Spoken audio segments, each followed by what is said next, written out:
Bienvenue, aujourd'hui on va décortiquer une méthode assez structurée pour investir son argent. Ça nous vient d'une créatrice de contenu, Rachel Finance. Elle a sorti un guide pour 2025 et l'idée c'est de rendre l'investissement long terme plus accessible avec des étapes bien définies. Alors notre mission, si on peut dire, c'est de voir quelles sont les stratégies clés qu'elle propose selon où on en est financièrement.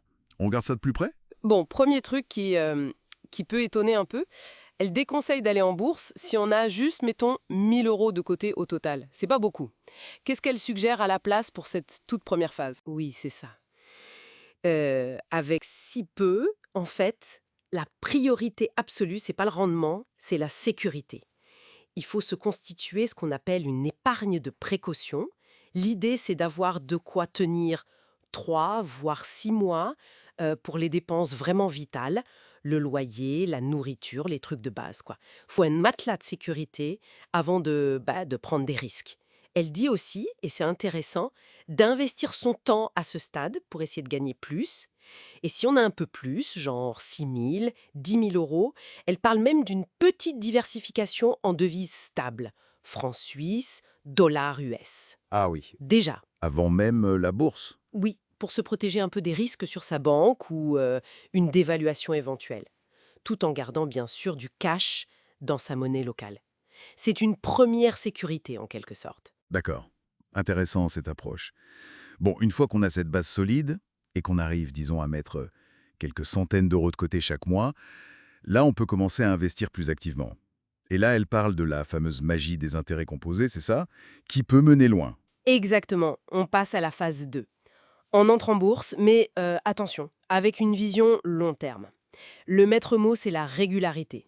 Et l'outil principal, ce sont les ETF, ces fonds indiciels qui suivent en marché, qui permettent d'être diversifiés tout de suite avec un seul produit. Par exemple, si on a un petit budget mensuel, moins de 200 €, elle suggère un ETF monde, type MSCI World. Très large. Ok. Si on peut mettre un peu plus, genre plus de 200 € par mois, là on peut commencer à cibler un peu plus. Le S&P 500 pour les US ou un ETF Europe. Et l'idée, c'est d'investir tous les mois, c'est ça? Peu importe si ça monte ou ça baisse. C'est la clé. La constance. Tous les mois, la même somme. Ça permet de lisser le prix d'achat moyen. On appelle ça le DCA, Dollar Cost Averaging. Elle donne d'ailleurs un exemple dans sa vidéo, je crois plus 30% sur un portefeuille simple en 2 ans et demi, pour montrer que même à moyen terme, ça peut déjà bien fonctionner. Pas mal. Bon, et si ça marche bien, justement, et que le portefeuille commence à grossir? On arrive à 10 000 €, même beaucoup plus tard, 100 000 €. J'imagine qu'on ne fait pas juste plus de MSCI World. Non, effectivement. La stratégie évolue avec le capital et l'expérience aussi, bien sûr. C'est les étapes 3 et 4. Disons, vers 10 000 €, étape 3, on peut commencer à, comment dire, décomposer un peu ces ETF. Au lieu d'un seul ETF monde, on va choisir des zones géographiques spécifiques. On peut ajouter des ETF sur les petites entreprises, les small caps, ou des actions qui versent des dividendes ou des actions de croissance. On affine un peu, on cherche peut-être un peu plus de performance. En acceptant un peu plus de risques, j'imagine. Voilà, c'est ça. Puis, étape 4, autour de 100 000 €. Là, on a une base solide en ETF et on peut commencer à regarder d'autres classes d'actifs. L'immobilier, par exemple, mais elle le juge plus risqué car très dépendant du marché local. L'investissement direct dans des PME, des startups. Une petite touche de crypto-monnaie, pourquoi pas, mais elle insiste en tout petit pourcentage au début, genre 5% max. Ah oui, prudence quand même. Toujours.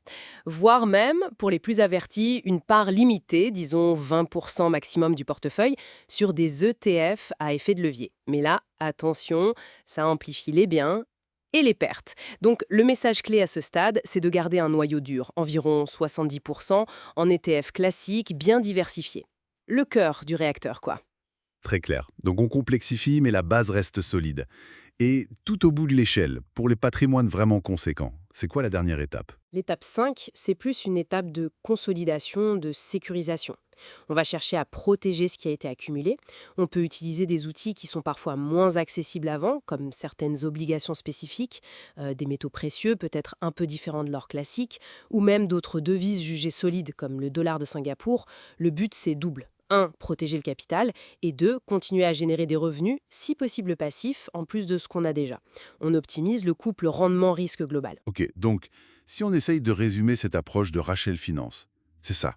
D'abord, je construis ma sécurité avec l'épargne de précaution. Indispensable. Ensuite, j'investis régulièrement, même si c'est peu au début, dans des choses diversifiées comme les ETF. Et enfin, au fur et à mesure que mon capital et mes connaissances augmentent, eh bien, j'ajuste ma stratégie, j'affine, j'ajoute peut-être d'autres choses, mais toujours prudemment. C'est bien ça l'idée générale. C'est exactement ça. C'est une approche très graduelle qui valorise vraiment la discipline sur le long terme. On ne cherche pas le coup rapide. Et la gestion du risque, elle n'est pas figée. Elle évolue avec notre situation et notre compréhension des marchés. L'objectif final, c'est de rendre l'enrichissement possible étape par étape. Parfait, c'est limpide. Alors, pour terminer, peut-être une petite piste de réflexion. Cette méthode met fort l'accent sur l'accumulation financière, le temps long, les intérêts composés. C'est logique. Mais comment on pourrait articuler ça ou mettre ça en perspective avec d'autres types d'investissements personnels? Je pense à se former, développer des compétences, vivre des expériences, des choses moins faciles à chiffrer, mais qui enrichissent aussi la vie et qui pourraient peut-être même au final accélérer notre capacité à gagner plus d'argent plus tôt. C'est une question ouverte.